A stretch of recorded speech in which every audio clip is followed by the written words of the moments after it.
ಸನ್ಮಾನ್ಯ ಕಾನೂನು ಸಚಿವರು ಎಲ್ಲ ಮಾಧ್ಯಮದ ಮುಂದೆ ಹೇಳಿದ್ದು, ಇವತ್ತು ಕೂಡ ಎಲ್ಲ ಟಿವಿಗಳಲ್ಲಿ ಬಂದಿದ್ದು ಕೂಡ ಇವತ್ತು ದಾಖಲಾತಿ ಇದೆ, ಮತ್ತೆ ಪತ್ರಿಕೆಯಲ್ಲಿ ಬಂದಿದ್ದು ಕೂಡ ನಮ್ಮ ಹತ್ರ ದಾಖಲಾತಿ ಇದೆ. ಮಾನ್ಯ HK ಪಟೇಲ್ ಸಾಹೇಬರಿಗೆ ನಾವು ಇಡೀ 10,100 ಜನ ಗ್ರಾಮ ಸಹಾಯಕರ ಪರವಾಗಿ ನಾವು ಪ್ರಶ್ನೆ ಮಾಡ್ತಾ ಇದ್ವಿ. ಸನ್ಮಾನ್ಯರೇ, ನೀವು ಕ್ಯಾಬಿನೆಟ್ ಮುಗಿದ ಮೇಲೆ ಅವತ್ತು ಮೀಡಿಯಾ ಮುಂದೆ ಮಾತಾಡಿದ್ದು ಸುಳ್ಳ, ಇಲ್ಲಾಂದ್ರೆ ಕ್ಯಾಬಿನೆಟ್ ತೀರ್ಮಾನ ಆಗೈತಾ ಇಲ್ವಾ?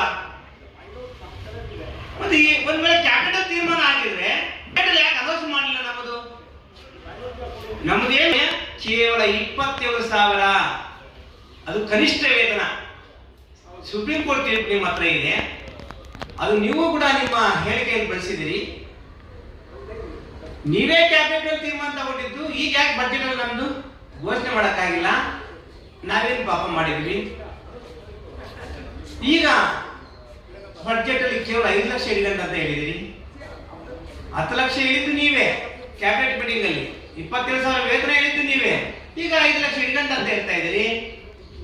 ಸನ್ಮಾನ್ಯರೇ, ಯಾಕೆ ಅನ್ಯಾಯ ಮಾಡ್ತಾ ಇದ್ದೀರಿ? ಈಗೇನಂತ ಇದ್ದೀರಿ? ಮೊನ್ನೆ ಮಾನ್ಯ ಶಾಸಕರೊಬ್ಬರು ಹುಬ್ಳಿ ಮತ್ತು ಧಾರವಾಡದವರು ಕೇಳ್ತಾರೆ ಪ್ರಶ್ನೆ, ಮಹೇಶ್ ತೆಂಗಿನಕಾಯಿ ಅಂತೇಳಿ, ಅವರು ಮಾತಾಡಿದ್ದಕ್ಕೆ ಸನ್ಮಾನ್ಯ ಸಚಿವರು ಎಂತ ಉತ್ತರ? ಕನಿಷ್ಠ ವೇತನ ಕೊಡಕ್ ಬರಲ್ರಿ ಅಂತಾರೆ. ಬೇರೆ ನೌಕರಿಗೆಲ್ಲ 10 ಲಕ್ಷ ಇಟ್ಕೊಂಡು ಕೊಟ್ಟಿದ್ದೀರಿ, ನಮ್ಗೆ 5 ಲಕ್ಷ ಇಟ್ಕೊಂಡು ಕೊಟ್ಟಿದ್ದೀರಿ, 5 ಲಕ್ಷ ಇಟ್ಕೊಂಡು ಕೊಟ್ಟಿದ್ದೀವಿ ಸಾಕು ಅಂತೀರಿ. ಯಾಕೆ ಈ ರೀತಿ ದ್ವಂದ್ವ ನೀತಿಗಳನ್ನು ಸರ್ಕಾರ ಮಾಡ್ತಾ ಇದ್ದೀರಿ? ನೀವೇನಾದ್ರೂ ಒಳ್ಳೇದು ಮಾಡ್ತೀರ ಒಂದು ಕಾರಣಕ್ಕಲ್ವ ನಾವು ಕೂಡ ಬಜೆಟ್ ಪೂರ್ವ ಏನು ಸ್ಟ್ರೈಕ್ ಮಾಡಲಿಲ್ಲ, ಏನು ಮುಷ್ಕರ ಮಾಡಲಿಲ್ಲ. ಮೊದಲ ಪಾದಯಾತ್ರೆ ಮಾಡಿದವ್ರು ನಾವು, ಮೊದಲೆಲ್ಲ ಇಲ್ಲಿ ಅನಿಶ್ಚಿತ ಮುಷ್ಕರ ಮಾಡಿದವ್ರು ನಾವು. ಸನ್ಮಾನ್ಯ ಕೃಷ್ಣಮೈರೇಗೌಡರು ಕಂದಾಯ ಸಚಿವರಾದ್ಮೇಲೆ ಅವರು ಎಲ್ಲರೂ ಕೂಡ ಪ್ರಾಮಾಣಿಕ ಕೆಲಸ ಮಾಡ್ತಿದ್ದಾರೆ, ನಮಗೂ ಅದನ್ನೇ ಮಾಡ್ತಾರೆ ಅನ್ನೋ ನಾವು ಸುಮ್ಮನೆ ಇರೋದು. ಮತ್ತೆ ನೀವು ಮಾಡಿಲ್ಲ ಅಂದ್ರೆ ಅದಕ್ಕೆ ಸರ್ಕಾರಕ್ಕೆ ನಾವು ಒತ್ತಾಯ ಮಾಡ್ತಾ ಇದೀವಿ. 27 ನಿಮ್ಮ ಅಧಿವೇಶನ ಏನಿದೆ, 27 ನಿಮ್ ಕ್ಯಾಬಿನೆಟ್ ಮೀಟಿಂಗ್ ಏನ್ ಮಾಡ್ತಾ ಇದ್ರಿ? 10,450 ಜನ ಇದನ್ನು ಶ್ರೀಮಂತ ಅಂದ್ಕೊಂಡಿದ್ರು ಸ್ವಾಮಿ. ತೋಟಿ, ತಳವಾರು, ನೀರ್ಗಂಟಿ ಮಕ್ಕಳು ಇವರೆಲ್ಲ ಶ್ರೀಮಂತರಲ್ಲ, ಇವರು ಕೂಡ ಬಡವರೇನೆ. ಇವ್ರು ಕೂಡ ಬಡವರೇನೆ. ಬದ್ಧತೆ ಇಟ್ಕೊಂಡು ಈ 27 ಕ್ಯಾಬಿನೆಟ್ ಮೀಟಿಂಗ್ ಆದ್ರೂ ಕೂಡ ನಮ್ಮ ಬೇಡಿಕೆ, ನೀವು ಏನ್ ಕ್ಯಾಬಿನೆಟ್ ತೀರ್ಮಾನ ತಗೊಂಡಿದ್ರಿ ಅದನ್ನ ಈಗಲಾದ್ರೂ ತೀರ್ಮಾನ ಈಡೇರಿಸ್ರಿ. ಒಂದು ವೇಳೆ 27ನೇ ತಾರೀಕು ಕೂಡ ಬಂದಿಲ್ಲ ಅಂದ್ರೆ ನಾವು ಗ್ರಾಮ ಸಹಾಯಕರು ಹೊಟ್ಟೆ ಹಸಿವಿದೆ, ನಮಗೆ ಹೊಟ್ಟೆಯಿಂದ ಕೆಲಸ ಮಾಡ್ತಾ ಇದೀವಿ. ನಾವು ಹೊಟ್ಟೆ ತುಂಬ ಊಟ ಕೇಳ್ತಾ ಇದೀವಿ ಅಷ್ಟೇ, ನಾವು ಇನ್ನೇನು ಕೇಳ್ತಾ ಇಲ್ಲ. ನೀವು ಹೊಟ್ಟೆ ತುಂಬ ಊಟ ಕೊಟ್ಟಿಲ್ಲ ಅಂದ್ರೆ ನಾವೆಂಗ ಕೆಲಸ ಮಾಡಕ್ಕಾಗುತ್ತೆ? ಆವಾಗ 27 ನಂತರ 10,150 ಜನ ಗ್ರಾಮ ಸಹಾಯಕರು ಅನಿರ್ದಿಷ್ಟ ಮುಷ್ಕರ ತಗೊಂತೀವಿ. ಅನಿರ್ದಿಷ್ಟ ಮುಷ್ಕರ ಸರ್ಕಾರಕ್ಕೆ ಮತ್ತೊಂದು ಗಮನಕ್ಕೆ ತರ್ತಾ ಇದೀವಿ. ಈಗಲೇ ಕೂಡ ಬಜೆಟ್ ಅಧಿವೇಶನದಲ್ಲಿ ನಾವು ಸ್ಟ್ರೈಕ್ ಮಾಡ್ಬೇಕು ಅಂದ್ಕೊಂಡಿದೀವಿ. ಸರ್ಕಾರಕ್ಕೆ ಮುಜುಗರ ಆಗಬಾರ್ದು. ಬಜೆಟ್ ಅಧಿವೇಶನ ನಡೆಯುವಾಗ ಗ್ರಾಮ ಸಹಾಯಕರ ಪಾತ್ರ ಬಹಳ ಪ್ರಮುಖ ಆಗಿರುತ್ತೆ. ನಾವೆಲ್ಲ ಅಲ್ಲಿ ಅನಿರ್ದಿಷ್ಟ ಮುಷ್ಕರ ಮಾಡಿದ್ರೆ ನಿಮ್ಮ ಬಜೆಟ್ ಅಧಿವೇಶನ ನಡೆಯದೇ ಕಷ್ಟ ಆಗುತ್ತೆ. ಆ ಒಂದು ಕಾರಣಕ್ಕೆ ಇಡೀ 7 ಕೋಟಿ ಕನ್ನಡಿಗರ ಒಳ್ಳೆ ಕೆಲಸ ಈ ಬಜೆಟ್ ಅಲ್ಲಿ ಅಧಿವೇಶನದಲ್ಲಿ ಮಾಡ್ತಾ ಇದ್ದೀರಿ. ಅಷ್ಟು ಜನಕ್ಕೋಸ್ಕರ ಅವ್ರಿಗೆಲ್ಲ ಒಳ್ಳೇದಾಗಲ್ಲ ಅನ್ನೋ ಒಂದೇ ಒಂದು ಕಾರಣಕ್ಕೋಸ್ಕರ ನಾವು ಯಾವುದೇ ಒಂದು ಅನಿರ್ದಿಷ್ಟ ಮುಷ್ಕರ ಮತ್ತೊಂದು ಮಾಡಕ್ ಹೋಗಿಲ್ಲ. ಆದ್ರೆ 27ವರೆಗೂ ನೀವೇನು ಗಡುವು ಕೊಡ್ತಾ ಇದೀವಿ, ಅದಾದ್ಮೇಲೆ ಕೂಡ ಏನು ತೀರ್ಮಾನ ಆಗಿಲ್ಲ ಅಂದ್ರೆ ಅನಿರ್ದಿಷ್ಟ ಮುಷ್ಕರ ಅನಿವಾರ್ಯ ಆಗಿರುತ್ತೆ.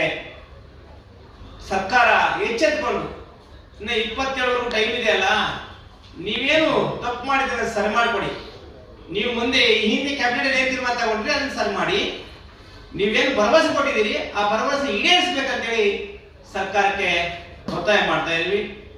ಮಾಧ್ಯಮ ಸಂಘಟನೆಗಳು ಮೊದಲಿಂದ ಕೂಡ ನಮಗೆ ತುಂಬಾ ಅನುಕೂಲ ಮಾಡಿಕೊಟ್ಟಿದ್ದೀರಿ. ನಮ್ಮನ್ನ ನೋವನ್ನ ಇಡೀ ರಾಜ್ಯಕ್ಕೆ ತಲುಪಿಸಿದಿರಿ. ನಿಮ್ಮ ಮುಖಾಂತರ ಈ ಸರ್ಕಾರಕ್ಕೆ ಇನ್ನೊಂದು ಮಾತು ಹೇಳ್ತಾ ಇದ್ದೀವಿ. ಗ್ರಾಮ ಸಹಾಯಕರು ತಳಮಟ್ಟದಲ್ಲಿ ಒಬ್ಬ ಗ್ರಾಮದಲ್ಲಿ ಇಡೀ 7 ಕೋಟಿ ಕನ್ನಡಿಗರ ಆ ಊರುಗಳಲ್ಲಿ, ಗ್ರಾಮಗಳಲ್ಲಿ ಎಷ್ಟು ಜನ ಸತ್ತಿದ್ದಾರೆ, ಎಷ್ಟು ಜನ ಹುಟ್ಟಿದ್ದಾರೆ, ಅವರ ಜಾತಿ ಏನು, ಅವ್ರ ಜಮೀನೇನು, ಪ್ರತಿಯೊಂದು ಕೂಡ ದಾಖಲಾತಿ ಮಾಡೋರು ಗ್ರಾಮ ಸಹಾಯಕರು. ಈ ಆ ಊರಲ್ಲಿ ಎಷ್ಟು ಎಕರೆ ಜಮೀನಿದೆ, ಎಷ್ಟೇ ಸರ್ವೆ ನಂಬರ್ ಪಕ್ಕಾ ಮಾಹಿತಿ ಕೊಡೋರು ಗ್ರಾಮ ಸಹಾಯಕರು. ಚುನಾವಣೆ ಬಂದಾಗಂತೂ ಇವ್ರ ಕೆಲಸಗಳು ಇನ್ನೂ ವಿಶೇಷವಾಗಿರ್ತವೆ. ಸರ್ಕಾರ ಇತರೆ ಕಾರ್ಯಕ್ರಮ ಕೂಡ ಬಹಳ ಶ್ರಮವಹಿಸಿ ನಮ್ಮ ಗ್ರಾಮ ಸಹಾಯಕರು ಕೆಲಸ ಮಾಡ್ತಾ ಇರ್ತಾರೆ. ಇಂಥ ಗ್ರಾಮ ಸಹಾಯಕರಿಗೆ ಸರ್ಕಾರ ನ್ಯಾಯ ಕೊಡುತ್ತೆ ಅನ್ನೋ ನಂಬಿಕೆ ನಮಗೆ 27 ಇದೆ. 27 ನಂತರ ನಾವು ಬೃಹತ್ ಪ್ರತಿಭಟನೆ ಮಾಡ್ತಿದ್ದೀವಿ.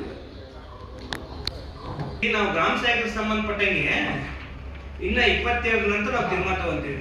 11-25ಕ್ಕೆ ಅಧಿಸೂಚನೆ ಹೊರಡಿಸಿದ್ದಾರೆ ಇಲಾಖೆಯಿಂದ. ಅದು 2025